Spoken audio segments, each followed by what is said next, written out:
What you are about to hear is the politically bravest thing said in Washington today.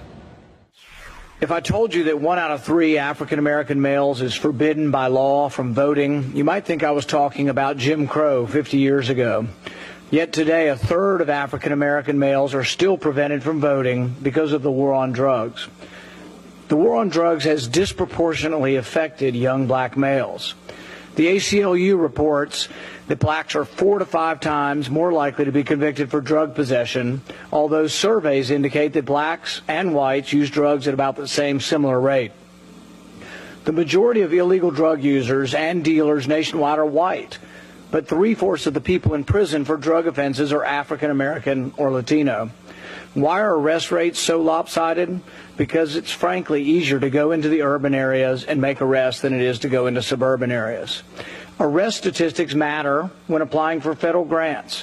Doesn't take much imagination to understand that it's easier to round up, arrest, and convict poor kids than it is to convict rich kids. The injustice of mandatory minimum sentences is impossible to ignore when you hear the stories of the victims. Edward Clay, 18 years old, was a first-time offender when he was caught with less than 2 ounces of cocaine.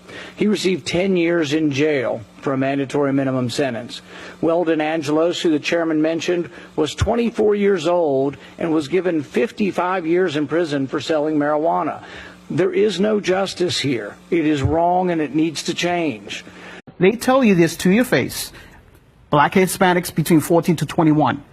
They must get stopped. At the end of the month, these officers, whoever don't have that arrest or those few summonses, they're pressured to find something. You might not see nothing. You're supposed to be visible. You might not see anything, but you go hunting, like bounty hunting for an arrest. Locking up some old guy, some homeless guy, finding somebody who's riding a bicycle on the sidewalk, who's spitting, and you bring him in. The problem is when you go hunting, when you put any type of numbers on a police officer to perform, we are going to go to the most vulnerable. The most vulnerable. Of course. We're going to go to LGBT community. We're going to go to the black community. We're going to go to those people that have no vote, that have no power. If we start doing what we're doing in Midtown Manhattan, a phone call to the mayor's office is going to be made. That's going to be the end of it. We're the predators, they're the prey. The worst thing you can have is a police officer that needs an arrest for the month. So you're all minorities. How does that make you feel? It's horrible. This is something coming from the top that trickles its way down, and this is why we're all here today. As long as you're with the enemy, you're going to continue to be the type of human being that he made you, because he made you into himself.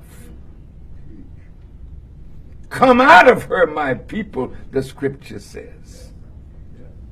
And even Dr. King in the last year of his life said, I can see why separation is necessary for a time. Come up with the measles, the mumps. You can't just walk around. They put a sign on your door in the old days. You're quarantined so your health can be restored. Elijah Muhammad said it's better to teach separation than to teach prayer. There's nothing more powerful than prayer, but praying in the house of the enemy and living the life of the enemy, you still victimized as a praying slave, a praying freak.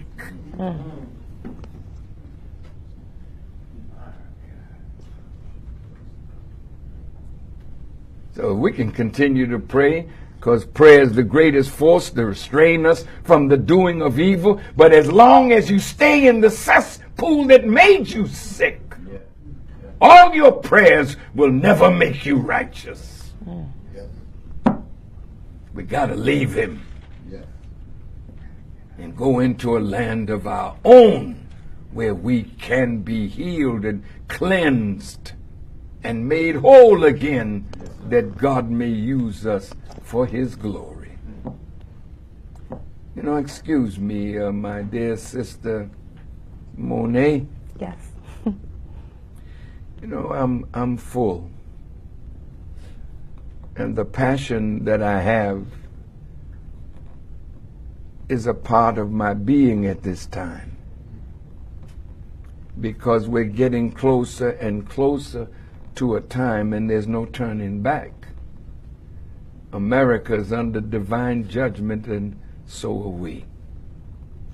So we can't play around with the truth.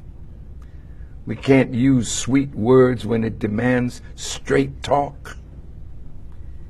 And who will speak today? A cowardly Muslim that says, I represent the prophet? You're a liar. If you represented the prophet, you would be sending out a warning to a government as low down as the government in which you find refuge for yourself.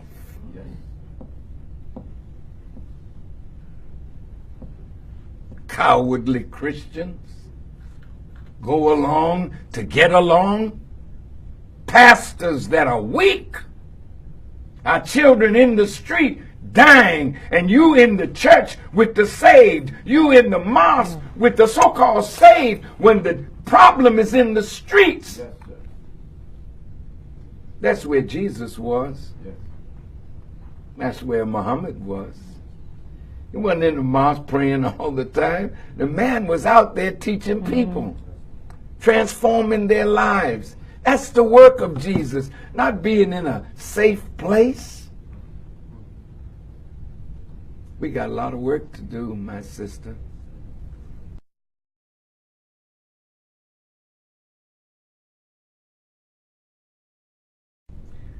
There comes a time in your life when you can't take no more.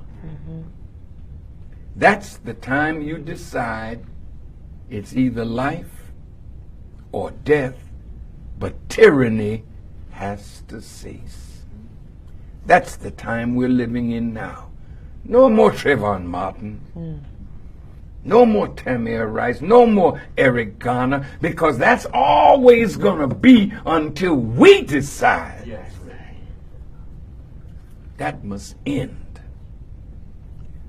And when you decide that it will end, because then you're ready to pay whatever the price is to bring it to an end. May God bless us.